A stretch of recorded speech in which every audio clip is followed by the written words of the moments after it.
अली इरफान साहब एक दफ़ा फिर से आता है। अली साहब, ये जो आपने बताया, एक तो ये है फ्लाइंग डेक, ये जहाज़ का अगला हिस्सा, पिछला हिस्सा? ये पिछला हिस्सा है, जहाज़ का पिछला हिस्सा। तो अब ज़रा हम जहाज़ के अंदर चलते हैं कि जहाज़ के अंदर की क्या कैफियत है। अच्छा अंदर जो है ना, हम सबसे पहले क्योंकि फ्लाइंग हाँ। डेक के बाद जब हम आए हैं हाँ। तो ये बेसिकली सारा जो है डाइविंग जो ऑपरेशंस हमारे होते हैं, तो एक डाइविंग टीम भी होती है शिप के ऊपर। अच्छा। उसका काम, बहुत से काम होते हैं। एक तो रेस्क्यू करना काम होता है, डाइविंग जो डाइवर्स होते हैं बेसिकली, और सेकेंडली ये कि वो जब शिप के नीचे अगर किसी किस्म की कोई पोल्यूशन हो जाए या किसी किस्म की कोई ऐसी चीज़ जो अंडर वाटर हिस्से में, क्योंकि एक इस शिप का काफ़ी हिस्सा जो है ना वो अंडर वाटर है। अच्छा, जैसे कोई जाल चला जाए तो उसको बेसिकली वो रिमूव करने के लिए भी ये पूरी डाइविंग टीम के कंपार्टमेंट्स हैं इसके अच्छा, अंदर। ये बताइए, जहाज़ ये बड़ा साफ सुथरा लग रहा है, ये सफाई का इंतजाम रोजाना होता है? जी बिल्कुल, सफाई का इंतज़ाम भी रोज़ाना होता है, और ये हमारा स्टेट ऑफ द आर्ट और बिल्कुल मॉडर्न जहाज़ है और बिल्कुल लेटेस्ट जहाज़ है।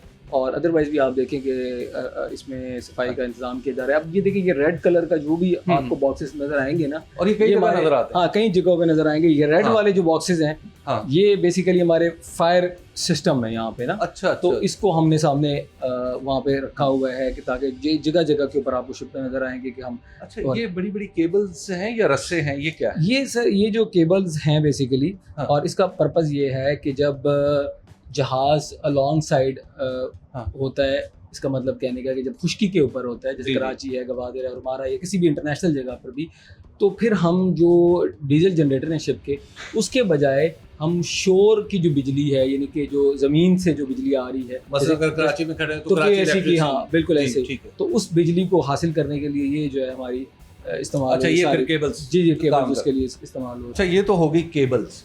अब ये जो चीज़ें हैं, ये सिलेंडर्स वगैरह, ये क्या है? ये बेसिकली देखें, टॉर्पीडो सिस्टम है हमारा, और टॉर्पीडो सिस्टम होता है जो कि हम जब सबमरीन डिटेक्ट होती है और उसके अगेंस्ट हमने एक सबमरीन को जब निशाना बनाना होता है, तो इसको हम टॉर्पीडो ट्यूब्स कहते हैं, यानी कि यहाँ से टॉर्पीडो बेसिकली निकलते हैं और फायर होते हैं। यानी एक हथियार है, ये हथियार है, ये वेपन है बेसिकली हमारा ना। और इसको हम इसी तरह से यूज़ करते हैं। तो ये हम सारा हमारा जो है बेसिकली वहाँ हमने क्वार्टर डेक और फ्लाइंग डेक से हम आए हैं। अच्छा। और ये हमारा पिछला हिस्सा है शिप का। हम आहिस्ता आहिस्ता जो है ना अगले आगे चलते हैं। अच्छा, ये तो शिप काफी बड़ा है, बाहर से जितना बड़ा लग रहा है अंदर से उतना खुला लगता है। अच्छा, खैर ये बताइए कि अब हम कौन से हिस्से में आ गए जहाज में? ठीक है, अब हम वैसे मुझे तो दोनों एक से लग रहे हैं। जी बिल्कुल, अब हम थोड़े से अंदरूनी हिस्से की तरफ आ गए हैं, और इसमें हम मुख्तलिफ कंपार्टमेंट्स हैं। कभी कोई एसी का कंपार्टमेंट है, कोई मशीनरी का कंपार्टमेंट है, कोई जो फायर स्टेशन हैं हमारे। और फायर स्टेशन भी बेसिकली दो तरह के होते हैं, पीछे होता है, फ्रंट पे होता है। जब भी कोई आग लगती है तो यहाँ पे से टीम्स जो हैं वो असेंबल होती हैं और वो बेसिकली यहाँ से उसको फायर को कंट्रोल करती हैं।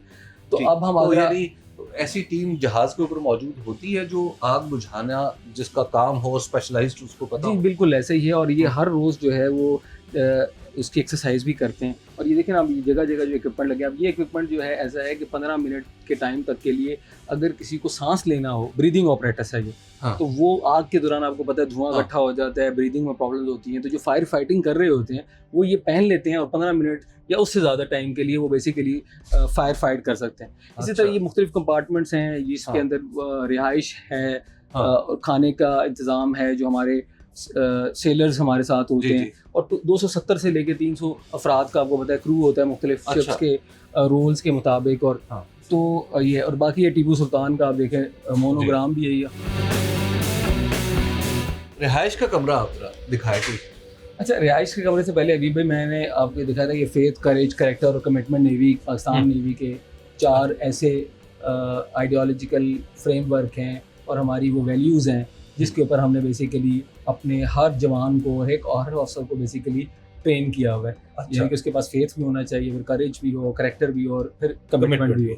और ये देखिए, ये हमारे खाने का कमरा। अच्छा, यहाँ पर वैसे ये कुर्सियाँ जमीन के साथ ही मतलब जुड़ी हुई है। अच्छा, जमीन तो नहीं है, ये देखिए जहाज की बॉडी का हिस्सा है। ऐसे बॉडी का हिस्सा है, क्योंकि यहाँ पे जो आपको पता है शिप जो है वो रोल और पिच करता रहता है, उसको मूवमेंट करता रहता है, तो उसको स्ट्रेंथन करने के लिए हमने ग्राउंडेड की। अच्छा, ये तो है, ये एक खाने का एक कमरा, एक तो मेस है जिसके अंदर खाना हमारे सीपीयू सेलर्स जो है बेसिकली खाना खा सकते हैं। अभी हमारे कोर्स मेंबर्स भी जी बहुत सारे लोग हैं हमारे, मैं तो कहता हूँ हमारे क्लास फेलोज। अच्छा तो अभी हम देखें ये दरमियानी रास्ता इसको कहते हैं पैसेज वे, हाँ। और इसके ज़रिए हम जो है ना पिछला हिस्सा जो शिप का है वो आपके फ्रंट हिस्से के साथ कनेक्टेड होता है। अब हम आगे फ्रंट हिस्से पे जा रहे हैं, हाँ। और फ्रंट हिस्से पे हम देखेंगे कि बेसिकली वहाँ पर क्या चीज़ अच्छा, है। ये जहाज का अगला हिस्सा अगला हिस्सा है, और इस अगले हिस्से में हम आ गए हैं यहाँ पे, और इस पे आप देखेंगे ये इसको अर्शा भी कहा इसको जाता है। अर्शा भी कहते हैं उर्दू हाँ। लिटरेचर में, लेकिन इसको हाँ। फॉक्सल कहते हैं बेसिकली, जो खास अच्छा। टर्मिनोलॉजी यहाँ ठीक पर है। होती है। तो ये हमारा बेसिकली फॉक्सल का एरिया है, और अभी हम बेसिकली क्योंकि कराची की तरफ रवा हाँ। दवा हैं।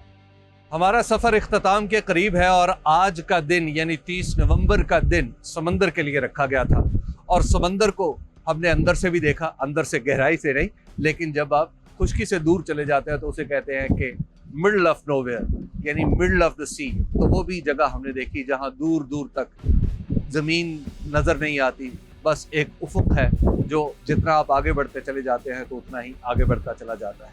अब हम कराची के करीब पहुँचने वाले हैं, और ये जो साइड पे आपको कश्तियाँ दिखाई दे रही हैं ये इसी बात की अलामत है कि कराची शहर की जो बंदरगाह है यानी डॉकयार्ड, जहाँ से हम चढ़े थे सुबह के वक्त, वहाँ पे हम उतरने वाले हैं। आज का दिन यहाँ ख़त्म होता है।